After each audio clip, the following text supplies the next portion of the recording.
World Soul Saga duyurulduğundan beri üzerine bol bol konuştuk. Hatta yani sagayı baştan sona yazdık bile denebilir. Bugün Midnight üzerine kısaca konuşmak ve daha önce ima ettiğim bir teoriyi olabildiğince detaylandırmak istiyorum. Şimdi Void'in Sunwell'e saldıracağını biliyoruz ki biz şu ana kadar birden çok kez bu saldırıda ne yaşanabileceği üzerine konuştuk, ancak nasıl yaşanabileceğini konuşmadık. Void güçlerinin Sunwell'e gerçekleştirecekleri saldırı nereden, nasıl gelebilir? Bugün çok kısaca bunun üzerine durmak istiyorum. Size iki ihtimalle geleceğim. Hadi başlayalım.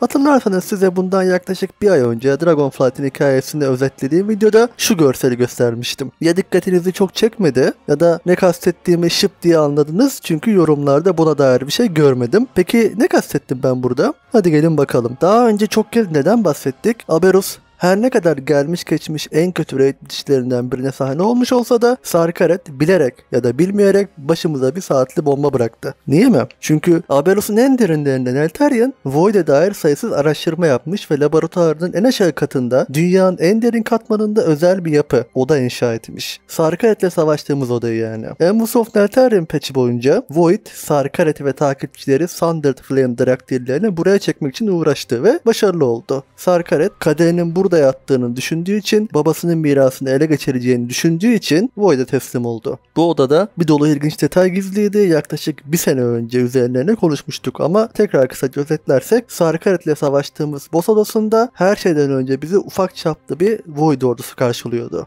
Ve bunlar Old Guard'lardan alışık olduğumuz Faceless One'lar değil, Cosmic Void askerleri. Yani Void enerjisiyle ortaya çıkan askerlerdi. Ki zaten odanın renk şeması da bunu destekler nitelikteydi. Peki nereye varmak istiyorum ben? Şöyle, WoW'da Old God'ların temsil ettiği Void ile Cosmic Void aslında tam olarak aynı değil. Daha önce şu videolarda üzerine detaylıca konuşmuştuk. Özetle ikisi de aynı amaca hizmet ediyor olsalar da en azından göründüğü kadarıyla renk temaları, yöntemleri, ordularındaki askerler ve müzikleri bile farklı aslında. Aberus Raid'inin gelmesinin asıl sebebi bize Cosmic Void konseptini tanıtmak ve bu bahaneyle mesela büyü efektlerini, tasarımları güncellemekti. Hatta Sarkaret'te de şöyle muhteşem bir Ascended form vermişlerdi. Yani bilemiyorum, böyle boss odası tasarımı, büyü efektlerinin güncellenmesi, hazırlanması, boss için bir Ascension formunun hazırlanması ilerisi için bir deneme mi acaba?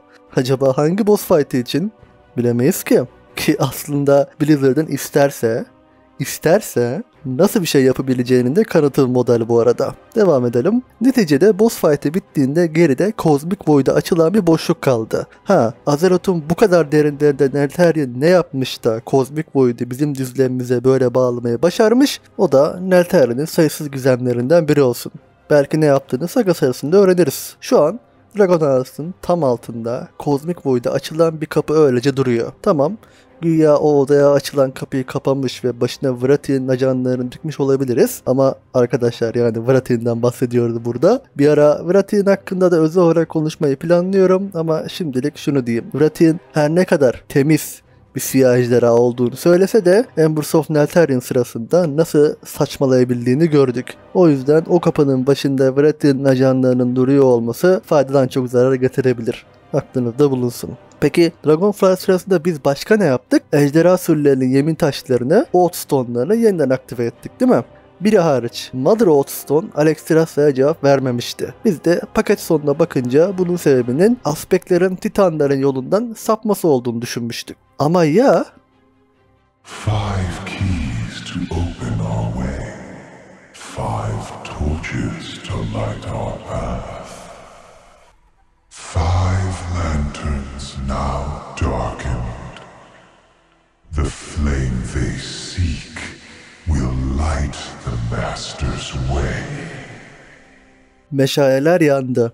Gömdüğü sırlar kardeşlerinin kalbine bir hançer gibi saplanacak. Abi yani şu an bile tüylerim diken diken oluyor bunları bir araya getirince. Dragonflight Cosmic Void'e yolu açacak. Bence Midnight'ın hemen öncesinde ya da başlangıcında öğreneceğiz ki Aberus'un altından devasa bir Void ordusu yüzeye çıkıp Dragonhans'ı ele geçirmiş. Ki bu tahminden zaten biz daha aşağılardayken olur. Yani yukarı çıkmayı başardığımızda bunun yaşandığını öğreniriz. Void güçleri Dragonhans'ı ele geçirmiş ve aspektleri adadan sürmüş veya hapsetmiş. Hatta belki Nozdormu sonundan Brozon'da dönüşüp Void ordularının yanında yer almış. Peki şunu da hatırlayalım. Dragonhans'ın tam karşısındaki ufacık adada ne var? Ne olduğunu söyleyeyim mi? O adanın adı Isle of Quel'Thalas ve Sunwell orada. Evet, Dragonlance her nedense tam da Void'in yolu açmak için kullanacağı Sunwell'in olduğu adacın karşısına yerleştirilmiş. Murozond veya Ashera'nın Void ordularının başına atadığı komutan bu Oldstone'ları Void büyüsüyle tekrar çalıştırıp Dragonlance'ı Quel'Thalas adasına bağlayacak. Arada devasa bir Void köprüsünün oluşturulduğunu hayal edin veya daha da abartıp o Oldstone'ların gücünü kullanarak bütün Void ordusunu Dragonlance'dan karşı adaya da ışınlayabilir. Ama bunu yapabilirse Ashera yapabilir gibi. Şimdi o ihtimale gelelim. Ashera'nın bu öncü Void ordusunun başında yer aldığı bu senaryoda öğreniriz ki Mother of Stone sözde kraliçe Alexstrasza'yı değil, gerçek kraliçeyi, Ashera'yı bekliyormuş. Ashera, Mother of Stone'u çalıştırdıktan sonra oradan alacağı güçle rahatlıkla bütün Void ordusunu Sunwell'in olduğu adaya ışınlayabilir ki böyle bir durumda hazırlıksız yakalanmış oluruz. Ama ben hala Ashera'nın Sunwell açıldıktan sonra her şey onun için hazırlanınca geleceğini düşünüyorum. Şimdi bu Void'in saldırabileceği lokasyonlardan yalnızca biri. Bence herkesin yine unuttuğu ama Legion'dan beri öylece bırakılmış başka bir yer daha var. Ve eğer Void burayı kullanırsa doğrudan Alliance'in kalbini ele geçirebilir. Nasıl mı? Gelin bakalım ikinci cephe neresiymiş? Hatırlarsanız BlizzCon'dan önceki dönemde birçok sözde WoW Expansion sızıntısı çıkmıştı. Biz de bunlardan 2 tanesine kanalda yer vermiştik. Shadow of Azeroth ve Voidstorm. Ben Voidstorm videosunun sonunda ne demiştim? Bence bu sızıntılar çok büyük oranda asılsız çıksalar da aslında Blizzard'ın planladığı bazı şeylere dayanarak yayınlanıyorlar. Bu sızıntıları her defasında yayan Blizzard'ın kendi çalışanları bile olabilirler belki de hedef şaşırtmak için ama o ayrı konu. Telegrus Rift, Void Elf'lerin sığındığı yer. Daha önce çok da bahsettiğimiz bir yer. Ethereal'lar ile savaşmaların ardından Alleria ve Magister Umbric bu parçalanmış dünyanın bir kısmını kendileri için güvenli hale getirmeye başarıyorlar. Bu dünyayı yani Telegrus Rift'i ilginç kılan şey aslında Sargeras'ın Old God'la ile ilk kez karşılaştığı ve parçaladığı dünya olması. Sargeras, World Soul'u olan bir gezegeni buluyor ama sonra fark ediyor ki gezegen halihazırda Void kontrolüne girmiş ve Sargeras'ın o gezegeni ruhundan duyduğu tek şey korkunç çığlıklar. Dehşete kapılan Sargeras'a yapabileceği en iyi şeyin gezegeni parçalamak olduğuna karar veriyor ki bu Sargeras'ın hikayedeki kırılma anlarından biri zaten. Sargeras bu andan sonra Void'in ne kadar büyük bir tehdit olduğunu anlayıp bunu diğer titanlara anlatmaya çalışmıştı ama sonra aralarında savaş çıkmıştı. Vesaire oralara girmeyelim. Yani Alleria, Locuswalker ve Umbric Void tarafından tüketilmiş ölü bir World Soul'un ve aslında ölü bir Titan'ın üzerine yerleşmişler. Daha da ilginci, gezegen üzerindeki adaların çoğunu aslında geçemiyoruz. Çünkü geçebileceğimiz son adanın karşısında devasa bir Void fırtınası var. Evet, bir Void fırtınası. Zaten oradaki muhafızla konuştuğunuzda size bu fırtınadan gün geçtikçe büyüdüğünü ve bir noktada gezegenin tamamını tüketeceğini söylüyor. Bu fırtına Legion'ın sonundan beri orada. Alın size asıl Void Storm. Bir expansion değil ancak Midnight'te Blizzard'ın kullanmaya planladığı hikaye parçalarından biri. Ve daha da ilginç olan şeyi söyleyeyim. Telegrus Rift doğrudan Stormwind'e bağlı ki Void Elf'ler rahatça oraya ulaşabilsin.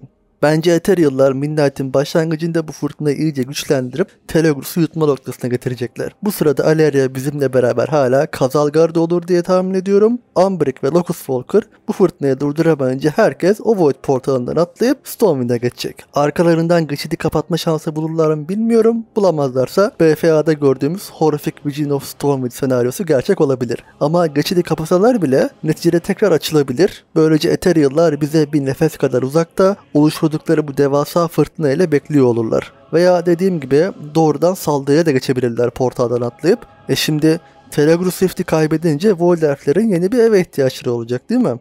Aylar önce konuştuğumuz Shadow of Azeroth sızıntısında ne vardı? Oyunun en meşhur ulaşılamayan bölgesi var ya, gerçek Quel'Thalas. Eastern Kingdoms'ta Stratholme'un hemen arkasında. İşte o bölge her nedense Shadowlands'tan beri mor bir Void kubbesiyle yani Void büyüsüyle sarılmış durumda. Ve daha da ilginci Dragonflight sırasında oyun veri tabanına bir bölge, daha doğrusu yeni bir isim eklendi. Ve az önce bahsettiğim Quel'Thalas'ın olduğu alan Void Elf Shadow of Azeroth şeklinde işaretlendi. Ya Shadow of Azeroth Midnight peşlerinden birinin adıysa ve Void Elf'ler de bu Void fırtınası yüzünden evlerini kaybedecekleri için Quel'Thalas'a yerleşip oraya Void büyüsüyle kapayarak kendilerini izole edeceklerse bence Midnight sırasında Void bu iki bölgeyi kullanarak saldıracak. Ve işte işin ilginç kısmı, o sözde sızıntılarda bu ihtimale işaret etmiş olabilirler. Ben Midnight'ın Legion kadar çılgın bir expansion olmasını beklediğim için bu ihtimaller bana hiç uzak gelmiyor açıkçası. Ama şundan emin değilim. Bu iki yerden aynı anda mı saldırı yaşanır, yoksa önce biriyle uğraşırken diğer taraftan mı saldırı gelir onu bilemiyorum. Ama ben açıkçası bu iki yerden de büyük saldırı yememizi ve Midnight'ın bizi en çaresiz bırakan expansion olmasını bekliyorum. Void saldırdıktan sonra neler olabileceğini, yolu Sunwell aracılığıyla kimin nasıl açabileceğini zaten çokça konuşmuştuk. İleride tekrar konuşuruz. Bu videoda Void'in saldırabileceği ve bence insanları göz ardı ettiği iki lokasyona dikkat çekmek istedim. Buralardan saldırı yersek hiç şaşırmam. Şimdi videonun teori kısmı bitti. Buraya kadar izlediğiniz için sağ olun. Umarım teoriler hoşunuza gitmiştir. Ayrıca sesim de biraz komik olabilir çünkü hastayım yaklaşık 7-8 gündür. Kusura bakmayın. Videonun bundan sonraki kısmı bir konuya açıklık getirmek için çekiyorum. İzlemek zorunda değilsiniz. Video altına teorilerle ilgili yorumlarınızı bekliyorum. Şimdi kanalın son videosunun ardından aylardır beklediğim tepkiyi sonunda aldım. Sağ olasınız. Gayet saygı sınırları çerçevesinde ufak bir tepki dile getirdiniz Aleria konusunda. Her şeyden önce haklısınız. Farkındayım. Ancak şunları söylemem lazım. Birincisi, tahminen şunu düşündünüz. Ben belli bir teoriye yoğunlaştım. Eğer gerçekleşmezse hem benim hem de kanalım açısından büyük sıkıntı olacak. Şöyle, yani ben teorime gayet güveniyorum ve şunu söylemem lazım. Türk WoW topluluğu olarak spekülasyon muhabbetine pek alışık olduğumuzu düşünmüyorum. Ben geçtiğimiz Eylül ayından beri değil önümüzdeki 2 seneye, önümüzdeki 3 hatta 4 seneye kadar uzanma ihtimali olan bir senaryonun üzerine koya koya gidiyorum. Ve elimde geleceğe dair minimum bilgiyle tamamen hikayedeki yaşanmış olaylara dayandırarak ilerliyorum. Aleria Nezot teorimin temelinin çok sağlam olduğunu düşünüyorum şahsen. İşin şu kısmı, eğlence kısmı, yani gerçekleşirse çok mutlu olurum, olmazsa sağlık olsun. Teorim tutmayabilir, karalar bağlamam. Aleria konusunda benim aklıma bile gelmeyecek harika, bambaşka bir hikaye kurmuş olabilirler. Benim için hiç sorun olmaz. Yani dediğim gibi belki benim derdim biraz başka ama karakterin hakkı verilirse, hak ettiği şekilde hikayede rolü olursa bana yeter. Teorim tutmasın ama Aleria bu oyunun en çok hakkı yenen karakterlerinden biri oldu yıllarca. O kaybettiği neredeyse 30 seneyi telafi edecek şekilde hikayede parlasın. Ben çok mutlu olurum. Benim isteğim bu. Benim harbiden ağır sövüp bu ortamı tahminen terk edeceğim tek bir ihtimal var. Onu da bu videoda açıklamıştım. İkinci durumsa şu, benim bir içerik üreticisi olarak belli bir karaktere bu kadar bağlanmamı garipsemiş olabilirsiniz. Sanki diğer karakterlere haksızlık yapıyormuşum gibi görünüyor olabilirim. Ama öyle bir şey yok. Bence yok. Öyle bir şey olsaydı BlizzCon'dan beri her video Aleria üzerine olurdu. Size BlizzCon'dan beri Aleria özel kaç video çektiğimi söyleyeyim mi? 5 video. Yani ayda bir video çekmişim. Bu kanalda BlizzCon'dan beri kimsenin konuşmadığı Araquaları konuştuk. Yoksaro'lu konuştuk. Scarlet Crusade'e özel video çektik. Ashlara'yı konuştuk. Zalatat'ı anlattık. Medivh'i anlattık. Değil mi? Yani lütfen bu şekilde algılanmasın. Ben Anduin'i de konuşacağım. Anduin'i boş geçer miyim? Henüz The Last Titan'a dair çok konuşamıyorum. Çünkü The Last Titan hakkında konuşmak için Iridikon hakkında konuşmam lazım. Ama Iridikon hakkında konuşmak için War of the Scaleborn'u okumam lazım. Ama olay şu, ben aylardır kitap bile okuyamıyorum. Umarım ki artık yazın kafam biraz rahatlayacak. O zaman War of the Scaleborn'u da Sylvanas'ı da okuyup içerik hazırlayacağım. Sylvanas üzerine konuşmayı da bu yüzden bekletiyorum. O kitabı okumadan Sylvanas hakkında konuşamam. Yani konuşmamalıyım. Ki şunu da söyleyeyim, Aleria üzerine daha çok konuşacağım. Hele artık 10.2.7 ile mi, Prepeş'te mi olur bilmiyorum.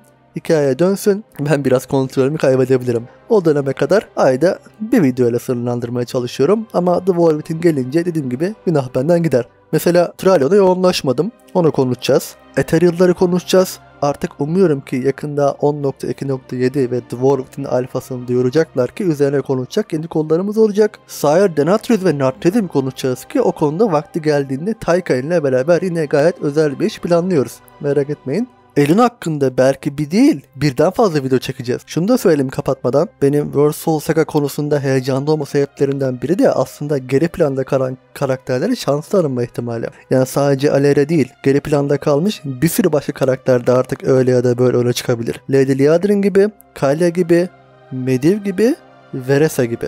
Artık biraz bu karakterlerin irili ufaklı rollerde gözükmeleri gerek ve burada en büyük şansımız tabii ki Midnight, yani namı değer Elf Expansion'da olacak. Alıştığımız kadronun dışında karakterlerin de sonunda ön plana çıkma şansı bulacak olmaları beni heyecanlandırıyor açıkçası.